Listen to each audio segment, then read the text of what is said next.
Mm. Hello, welcome back to my channel. When I hand reaction movie kan ron nei le dona. Hey, Mizo Idol 2025 chu to kan thleng trep to atu na hian nei pui thakima nen Emmanuel Andron zai ho na kan rek dona voina hian tin karin dan tunge pakhat na latu pani na latu pathum na latu karin dan kalo soilo nga adik le dik lo khachu thukhat ni ta se kan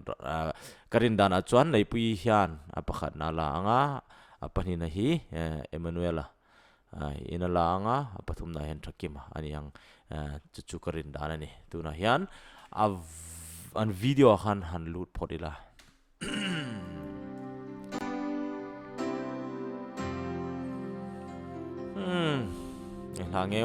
Lange ron sa doon.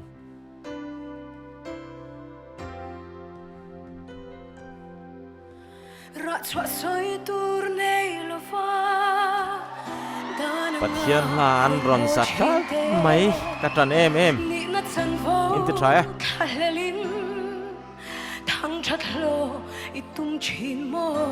that's how lan sak nge ni pok hello wa this is on a try Christian kan ya Christian la pathian la sa kan sak mela darazam love lunga na anei love kansanin na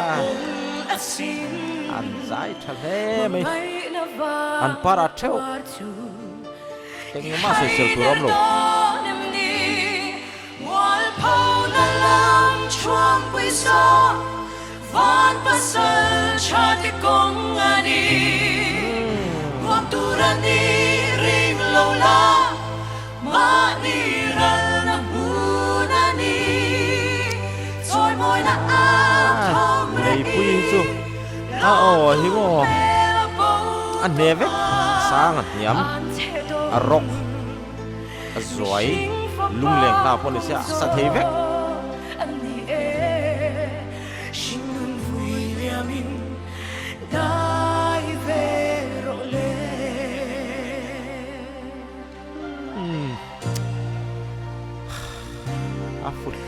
Ante dongo Calvary Tina cross mo alpova dalam ruara Karau shuai na nun changa Ken be a om to te chu Ko velaka Di shan in na om to dalam ruara hi Di sadana nun lovin mase Laldanin nar na ngayon na sa chino mo kalau tu cinta cuan ingin ngayon na ita cross kong zo i cha na ruwa maday zela karabalo man mui cuan nar na ngayon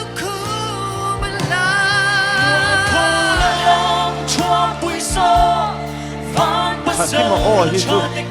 at sa bangay na tiyak si kaniya mo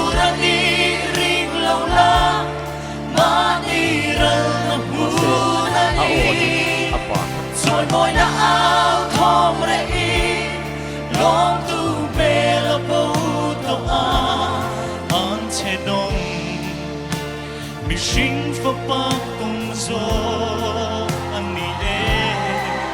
shin ri ni amin dai ve ro le ja na ruang su dai la la so la tui po thari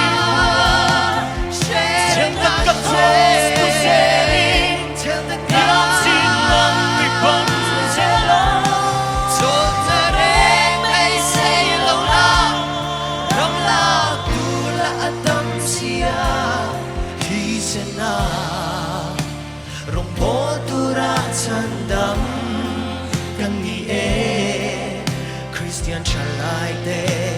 zam lovino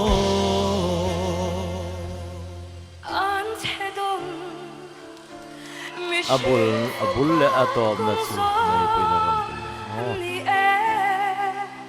Shingun Williamin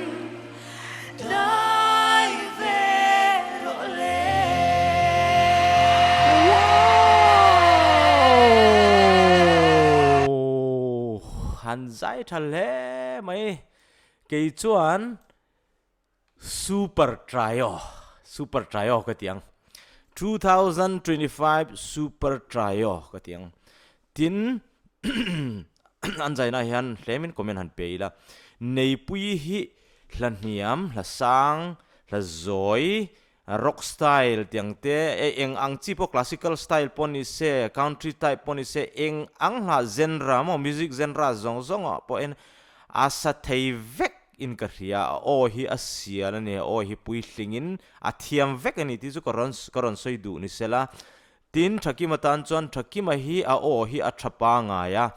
tin a thatna pakhat ka ria chu